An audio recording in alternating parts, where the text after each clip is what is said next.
The only thing standing in our way of an Republicans. America First agenda are Republicans. Crooked Republicans. And look at this, man. Look at this. New CNN poll. Most Americans approve of how Trump is handling his return to the White House. I almost feel, this is Sean, CNN. This is CNN. And so Sean, the narrative that the media is pushing is complete and total bullshit, man.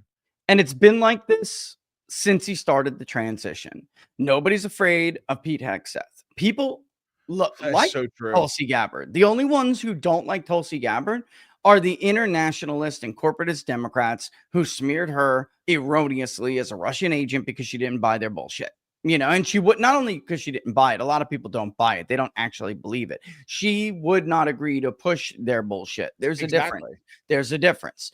And so they made her a pariah. And now she ended up on the MAGA side. And about Tulsi, Rich, for a sec, just let me jump in and to say this for a second. What's crazy, much like the media did with Biden, this is the best version of Biden. He's the sharpest tool in the shed. Yeah. He's so super smart. And then flash forward to him on stage, and he's like truly an animated corpse, barely alive, you know, need proof of life. He's so sharp.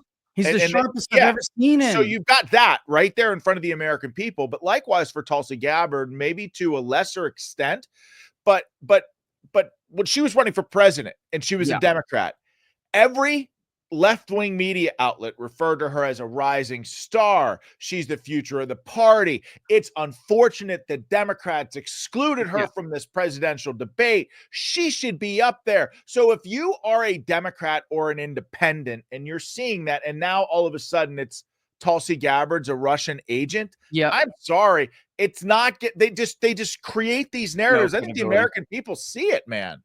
Yeah, there's no credibility with that, Sean. There just isn't. You know, I mean, the problem is this was a Democrat who once ran for office. She actually killed. Think about this, guys, how fast things can happen in such a short period of time.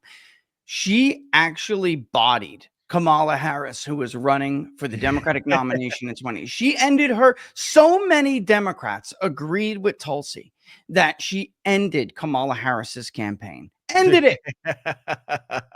Right? I mean, think about that for a second, you know, and now she did what?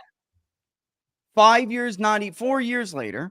I mean, it's almost, you know, because it was a year and before the actual election, you know, 4.5 years later, she is now a nominee for the Trump administration.